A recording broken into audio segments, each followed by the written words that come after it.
Hello all of you monotypes and dual types.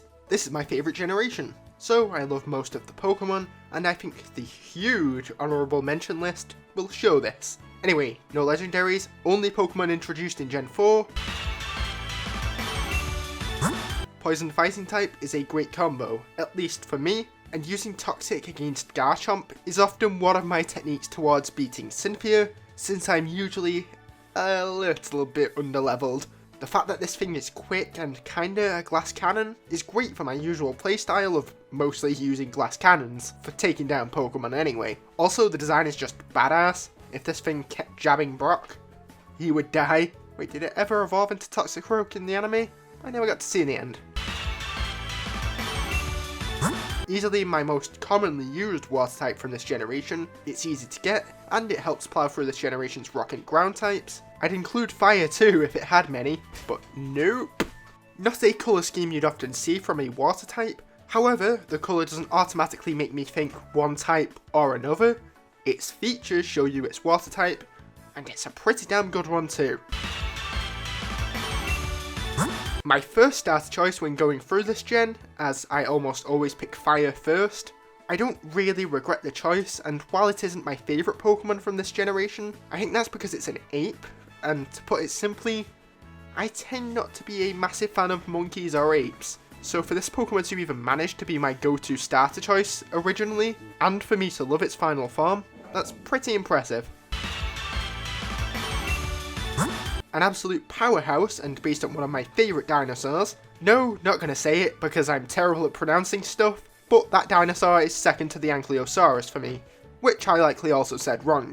Flying types never stood a chance against this thing when I used it, normal types rarely did either. It looks intimidating and very badass with a nice but simple colour combo.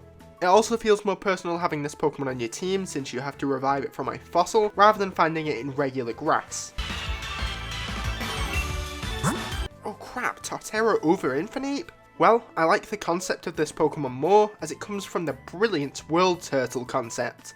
I see this and Venusaur as relatively similar, and I don't know which one I prefer, but I think I'm edging towards Torterra to be honest. I just love the idea of other Pokemon living on this Pokemon and making a home for themselves, and Torterra's just all like, alright, cool.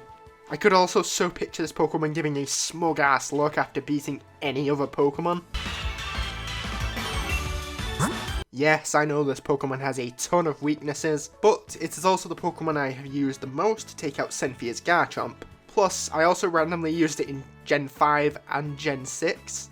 Well, not randomly, I used it in Gen 5 because, yeah, it's reliable to me. And in Gen 6, I used it because I really like its Mega. But its Mega isn't going towards this ranking, as Megas could easily be a separate list. Being a Yeti Pokemon, yeah, I'm probably going to like this thing, but I just generally find it a fun Pokemon to use too. Its chunkiness makes it look so huggable. Best regional bird without a doubt in my mind.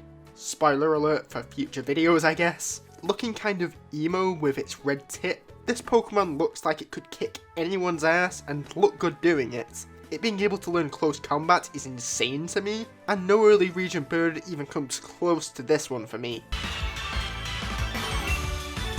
Electifier took everything I liked about Electabuzz and transformed it into a Pokemon I love. I think this is partially helped by me seeing it in the anime, and loving its movements and strength in that too. A ton of Pokemon introduced in this generation, added on to existing Pokemon, and honestly this is something I really like. Electifier being a top tier example in my eyes. Licky Licky isn't on this list. Big shock, am I right?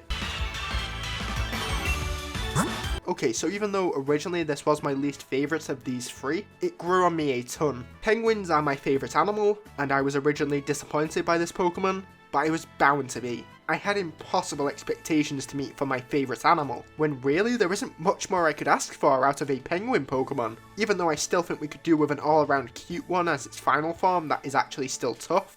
I think part of my disappointment might be how it's part steel type, and that's most likely my least favourite type, but that's a subject for a potential other video.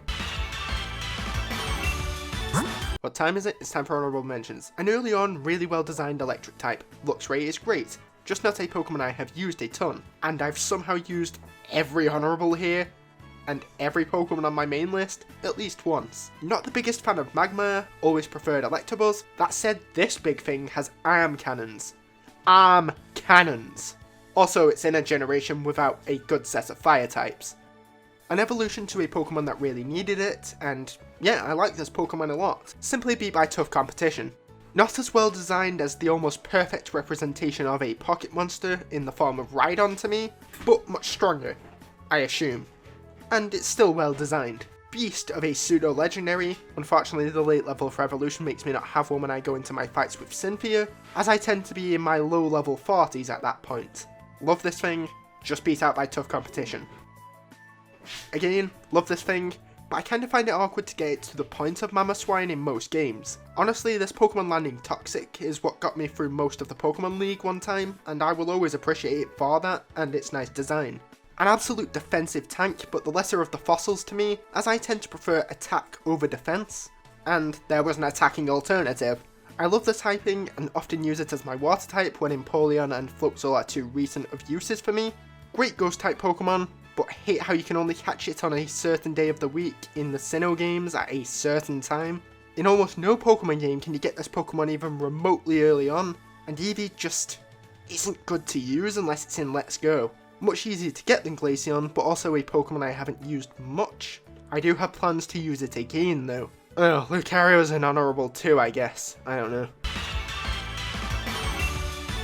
I don't know what Pokemon people would have expected to be at the top of my list here, but I doubt many people would have guessed Dusknoir. Dusknoir I have a strange additional connection with. Back when he existed on YouTube, I'd watch Pokemon Journey HD, and before he left YouTube, his last Nuzlocke had this beast, and this Pokemon kept getting him through the game. On top of that, Dusknoir took a Pokemon I already thought had a great design, being Dusclops, which I had never used, and made it even better with this evolution. I find this Pokemon legitimately kind of creepy looking, but still could see it being friendly enough to have by your side in a journey. That's all for this video. Let me know your favourite Pokemon from this generation and why in the comments. The why is important.